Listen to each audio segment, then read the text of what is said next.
Well, good evening and welcome to the Oak Point Nature Preserve in Plano, Texas. Tonight's exercise is the second field test of the NEXTORCH TEX20 Backpack. I said at the end of the previous test I wanted to do more of a full night loadout, and just because I do night search and rescue doesn't necessarily mean that I always start an exercise at night. Today, we are simulating something that actually happens more often than not, and that is I can be called into an exercise in the late afternoon or early evening. However, I believe that there's a very high chance that my activity will extend well into the night.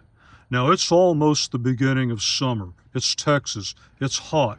I do not want to wear this bump helmet while it's still light. So what I typically do is I just load this up on the back of my pack, and then when I'm ready to put my headlamp on, I'll decide what my specific mission needs are. In addition to the helmet, I can load a long throw light up here, a GoPro on the side.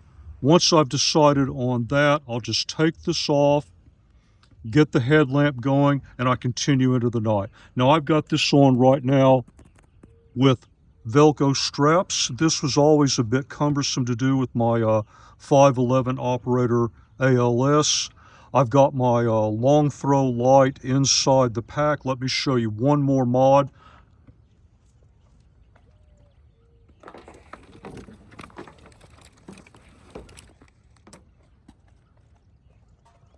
On the front right, you can see that I've loaded a free light, and so this is something that I'll typically always have on me.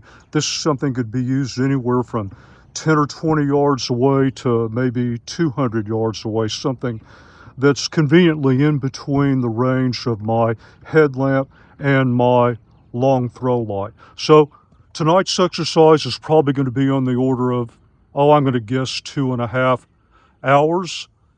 Same thing as last time. Test getting the pack off, on, access to the gear. How well does the helmet carry? I've got that UT41 clipped in the back. Is that thing going to fall off? Lots of questions. Only one way to find the answer. And before I leave here, let's mark the start time.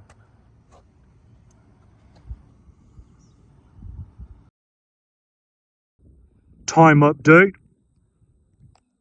The fit of the pack continues to be really good. It's sitting on my back well. The extra load doesn't really seem to have much of an effect. I'd say so far so good. That groove that goes down the middle, you'd have to be wearing an awfully thin shirt. I wear a lightweight hiking vest, and I store gear in that. So that material just presses back and fills that groove, and the wind is blowing either from your front to back or side to side in the first place. So I'd say that thing is oriented wrong to begin with, so don't really expect any meaningful additional ventilation. I'll keep moving and check back in after I make my transition to full-on night mode.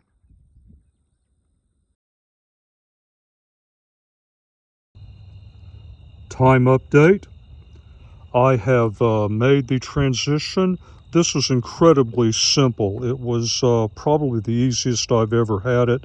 This setup was just a little bit cumbersome on my old operator ALS bag. It was a piece of cake here on the TEX20.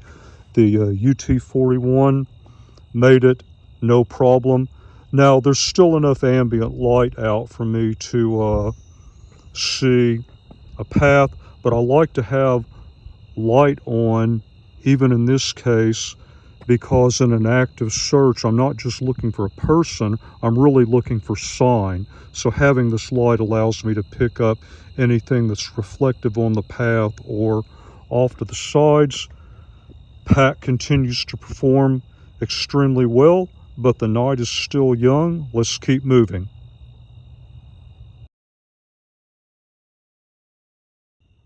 I believe that's an owl. I don't know how close I can get.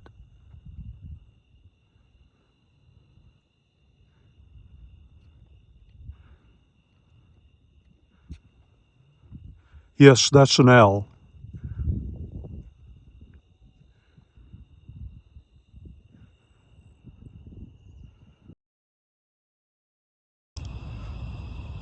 Final mission time. I'm going to make this real short.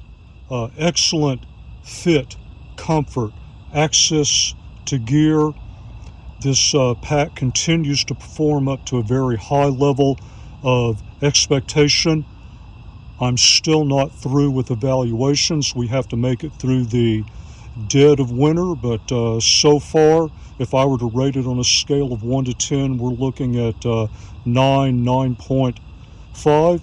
I'm going to continue to take this out on additional testing. I won't be filming it. If I have anything of importance to bring up, I'll make a separate video. But until I go to cold weather testing, as always, until that next review, thank you very much for your time, and thank you for watching the video.